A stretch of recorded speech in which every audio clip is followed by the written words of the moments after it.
제가 생각하는 건 그 중심이 굉장히 다극화되어 있는 상황이기 때문에 그 다극화된 각 지점에서의 연계가 정말 중요한 시점입니다.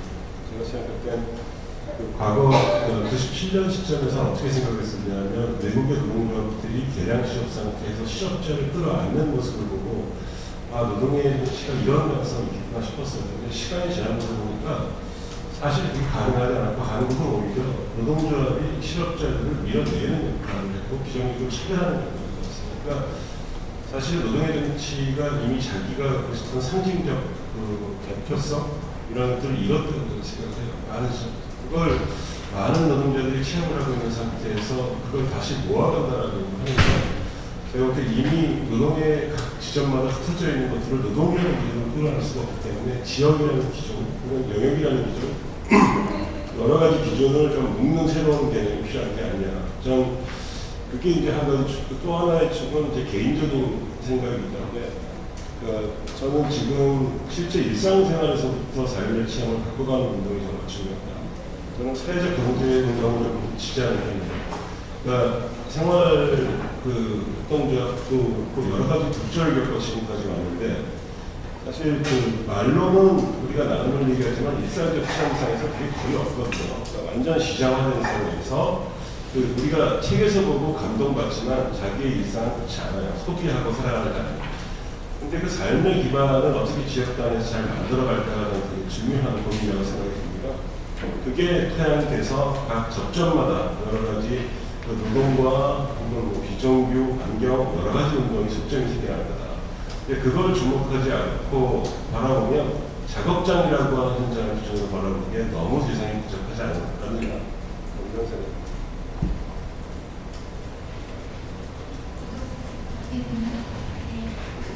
지금 현재 시간이 22분인가요? 네.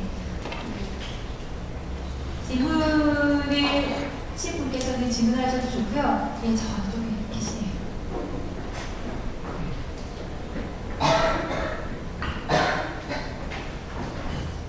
네, 죄송하지만 혹시 아까 나왔던 그 내용인지는 제가 잘 모르겠거든요. 제가 일부러 안 와가지고 좀 늦게 왔는데 혹시나 이미 토론하면서 해결이 된 문제를 제가 지금 뒷부분 쳐서 꺼내고 있는 거라면 말씀을 드리고 요즘 반값 등록금이 굉장히 이슈인데 예전 참여정부 때 정태인 씨나 지금 서울대 이주국 교수님도 한 하루 전에 이틀 전에 세금 재정을 통한 전적인 지원은 반대한다 그런 입장을 낸 걸로 알고 있어서 제가 정확한 디테일은 잘 모르겠는데 저도 참 이게 문제라고 생각하는데 확실히 대학에 들어가지 않는 사람들과의 형평성 차이도 있고 참 이런 문제가 걸리는 것 같아요.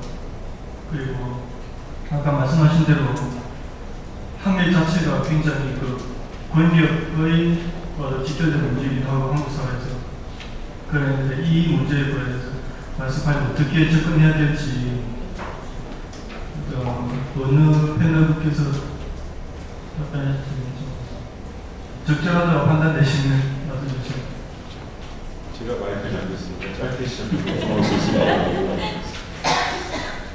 저는 제 생각이겠죠. 그러니까 지금 반값 등록금 관련해서 나오는 여러 가지 의견들이 있지만 저는 기본적으로 반값 등록금을 재정으로 확충하는 방안 그다지 실현가능하다고 생각하지 않습니다. 더 솔직히 말씀을 드리면 한국의 대학생활이 높다는 건 아시잖아요. 스웨덴이나 유럽 국가에 비해서 우리가 30~40%에 생각합니다. 근데 장기적으로 생각을 해보면 한국 사회에서 필요한 노동 수요와 노동 공급이 일치하지 않아요. 그러니까 산업에서 필요한 노동 수요에 우리가 과잉 비율을 시키게 되거든요. 그리고 대학의 큰 문제가 뭐냐면 2년제로 취업이 잘 되는 학과들을 4년제 들려서 4년간 등록을 하는 거예요. 그러니까 지금 어찌 보면 한국 사회에서 대학의 부족이 되리라고 하는 건 재단을 없애고 이런 문제는 있겠지만 사실은 전체적으로 사회가 필요로 하는 노동의 적정에 맞춰가는 게 필요하다겠죠. 근데 그 과정에서 걸림돌이 임금의 격차거든요. 근데 학력에 따른 임금 격차를 풀어가는 방안이 사실은 다 맞물려 있는 거죠. 이게 구조적인 차원에서 하나 보고 아마 대학 법인들의 이 부정, 회계 부정에 가까운 것들은 또 다른 차원의 문제일 거예요. 그러니까 그 대학 등록금을 접근하는 문제는 제가 지침가 있는 것 같아요. 노동의 수요라는 측면이 하나 있을 것 같고, 또 하나는 그 대학을 중심으로 하는, 특히 법인을 중심으로 하는 이상한 권력 구조, 이걸 풀어가는 게 두 번째 문제일 것 같고, 마지막에 이제 대학 등록금 문제이겠죠. 그러니까 대학 등록금 문제는 그 현재 이 구조를 그대로 놔둔 상태에서 여기다가 대학 등록금을 넣는 게 정당하냐? 저는 정당하지 않다고 생각해요. 그런데 실제로 대학 등록금이 가계에 엄청난 부담을 주고 있거든요. 그러니까 대학 등록금을 납치하는 것은 것이 맞지만 지금 그 방법으로 재정을 100% 투입한다. 아무 전제 없이. 그건 가능하지 않은 문제이고 아마 구체적인 방안들이 어느 정도 상태가 타협을 보겠죠. 근데 노동수요라는 문제를 건들지 않은 상태로 갈 가능성이 크기 때문에 지금 어쩌면 위험성도 상당히 있다고 봅니다. 저는 이렇게 생각합니다. 네. 그 시간이 지금 한 5분 남았습니다. 그 마지막으로 내가 오늘 이 질문 안 하면 참 집에 갈 때 발이 잘 안 떨어지겠다 싶으신 분 질문 하나 해주시면 감사하겠습니다. 질문 내용이 없으신 분. 혹시 그러면은 뭐 관련해가지고 오늘 토론에 와가지고 말씀을 꼭 하고 싶으셨던 건데 아직 말씀을 못 하신 분. 네. 아까 말씀드린 것처럼 국부에 있어서 기본적으로 노동과 자본을 타협을 했다고 했습니다. 그 타협의 중요한 전제 조건이 그 3인당 자체가 이것처럼 분명히 했다.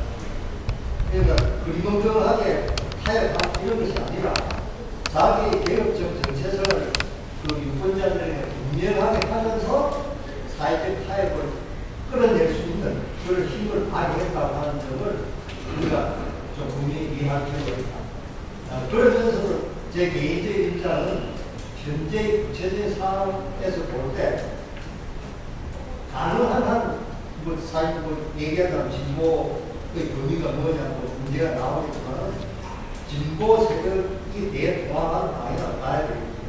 여하튼 한국에 있어서 그 뿌리 깊은 역사적 형성된 한국 전쟁부터 해가지고 그 형성된 그런 뿌리를 충분히 감안하면서 그 강관 그 보수 세력을 넘어설 수 있는 조직을 하고 그 사회 조직을 하는 교육과 가치가 실제로 그 자주는 아니지만 가끔 노조 교육한테 가보면 정규직의 이기심이라는 원칙은 아까 얘기한 것처럼 사실 밀어내고 있는 게 자본뿐만 아니라 정규직 자체가 사실은 밀어내고 있는 거예요. 아주 심각한 것이고 이것은 가치의 문제고 그래서 하여튼 이런 문제를 우리가 분명히 할 필요가 있고 상대적으로 오늘 장 교수님 사회적 재산상과 관련해서 중요한 하나의 단위가 가족이라고 그래서 날 읽었기 때문에 오늘 참석한 분들하고 좋은 의견인데 그 장 교수님 쓴 그 저작이 가족 생애 정치 경제라는 책이 있어요.